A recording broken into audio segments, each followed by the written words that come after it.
Hello guys, today we're going to be discussing horse myths and misconceptions, and this is going to be feed edition. Now I am so lucky to be sponsored by Hygain Feeds, and it is literally just because of you guys that I am, and I thought what a perfect excuse to use their nutritional experts for one of my videos.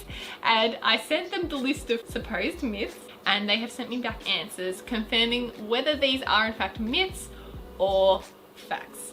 So it's going to be very interesting going through this list because there are definitely some interesting ideas floating around out there on horses and how you should be feeding them. Alright, so let's jump into it. I thought we could kind of run this maybe game show style, sort of. So I will read off the supposed myth, and then I will give you guys a couple of seconds to think about it and decide whether it is in fact a myth or if it is a fact.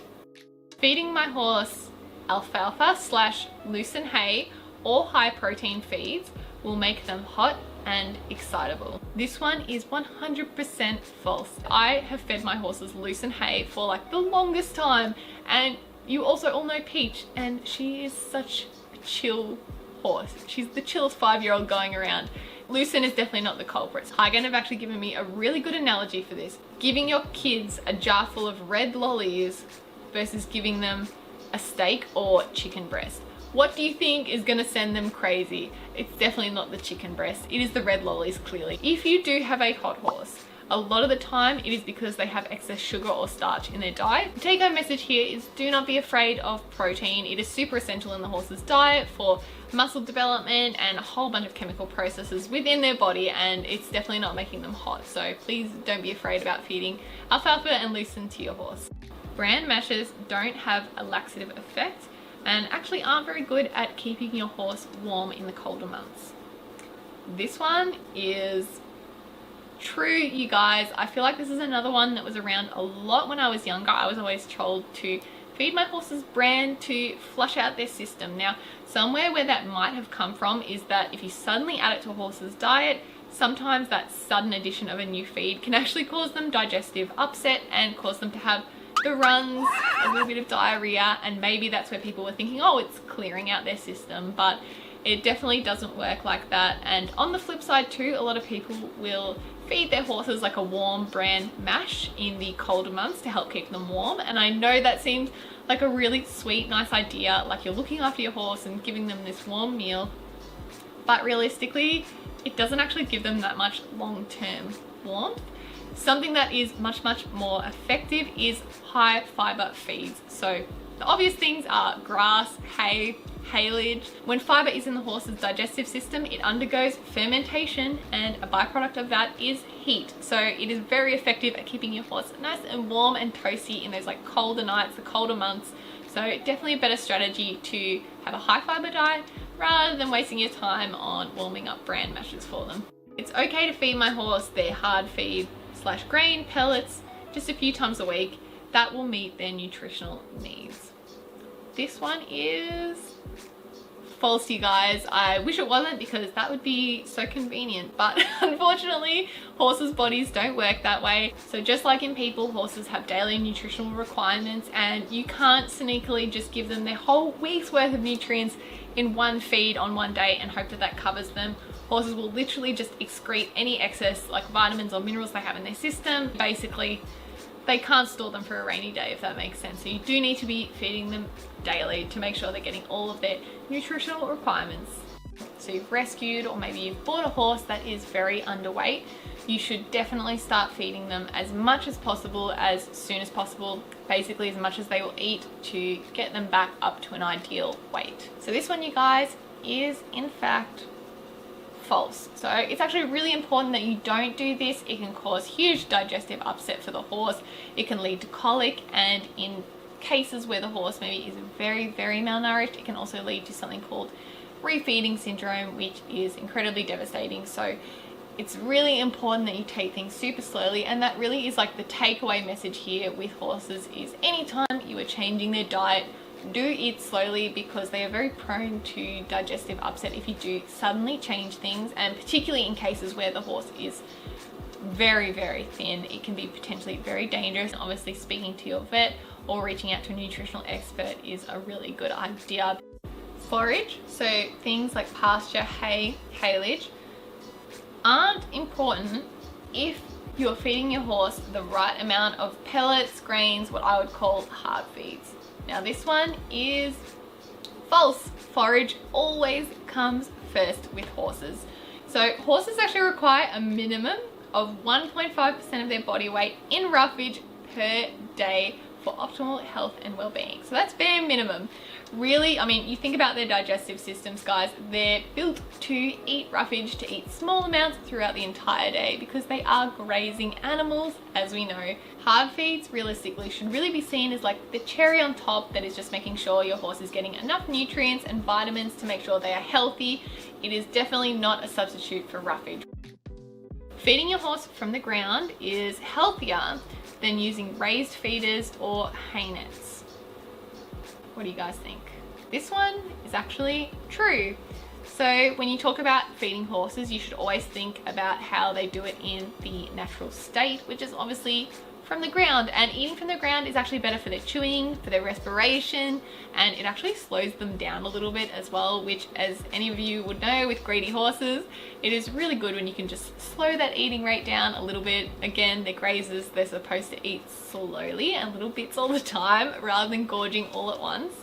Now, if you're somewhere where maybe it is very, very muddy or very sandy soil and you want to feed them hay but keep it off the ground, you can hang your hay net quite low to the ground so they still have to kind of stretch down to access it.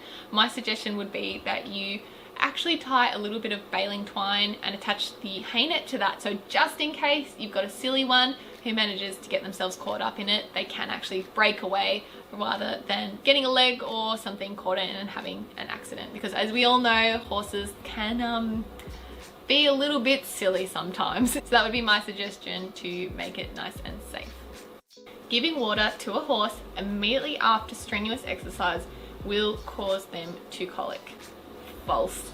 Now, it is so important that you do offer your horse water at all times. They need to be able to drink whenever they feel the need, and especially after strenuous exercise. It's actually the complete opposite. If you do let them get dehydrated, then they really are likely to colic. So don't wait, make sure you give them water straight away so that they can drink as much as they need, even after strenuous exercise. Horses have nutritional wisdom and will seek out foods to meet their own nutritional needs. So if you see behaviors such as chewing or eating dirt, trees, fences, anything like that, those will be seen if there is a deficiency in a mineral or a vitamin in that horse. All right, I'm going to give you guys a couple of seconds, and this one is in fact false. Horses actually don't have that nutritional wisdom that they're talking about.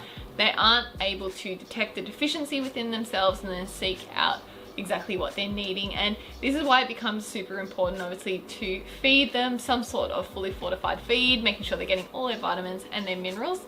Now, if your horse is showing these behaviors, what the evidence does show is that a lot of the time it is because they are bored or they do not have enough roughage in their paddock. So if there's not much grass in their paddock, if they're not getting enough hay to kind of substitute for that, then often they will pick up these sort of behaviors, and it can become a little bit of a habit, especially if the ground, for example, is a little bit salty. Horses really like the taste of salt, so often they'll kind of seek it out, which again is why Hygain also recommends adding a bit of salt into your horse's feeds every single day. Another way of looking at this too is that horses also aren't good at avoiding toxic plants. So even though some of these plants can taste quite bitter, if there isn't much grass around or much hay, horses will often end up eating them regardless. So it shows again that they're not the best always at assessing their own needs, which again is why we need to help them out. The horse's stomach should be completely empty while exercising them, and to avoid digestive upset, you should even restrict forage in the run up to a ride. So this one is false. I feel like this is another myth that kind of like still hangs around a lot as like common knowledge, when in fact the opposite is true. So if you really think about the horse's stomach, it is constantly secreting acid. Even when they're not eating, it is secreting acid. And what happens is if you let your horse's stomach get quite empty and then you take them out for a ride, this acid is actually going to be sloshing around in their stomach, and it's going to be hitting the more vulnerable, sensitive parts of the stomach, quite uncomfortable for them, and it is a big old risk factor to kick off some ulcers in your horse's stomach. So it is really important that you let your horse have access to forage in the run up to a ride, because that is going to act as like a physical barrier to that acid hitting the tops of their stomach. And actually a really good strategy, and something that I do with my own horses, is to feed them a little bit of lucerne / alfalfa hay right before a ride. It's very high in calcium, so it's actually very good at buffering that stomach acid, and it's just going to be so much more comfortable for your horse. And we want happy horses, that is the aim. Weight issues. So your horse being either too thin or too heavy is related to a multitude of factors, not just what the horse is being fed. This is true. There are so many things that can affect a horse's weight. If they're too hot, like physically sweating too much, if they're over-rugged in the paddock, if they're too cold and they're shivering, again, that's going to require a lot of energy for them to shiver and keep warm, they're going to lose weight. Stress, if they are in a stressful environment, that can also lead to quite a bit of weight loss. Poor paddock dynamics, so for example, if your horse is being bullied away from their feed. Speed of metabolism, so being a good doer or a bad doer really is a real thing. If you guys have seen my horses, you know that Peach and Tic Tac are good doers. I barely have to feed them and they just look very peachy all year round. I actually have to watch them very closely to make sure they don't get too large and in charge.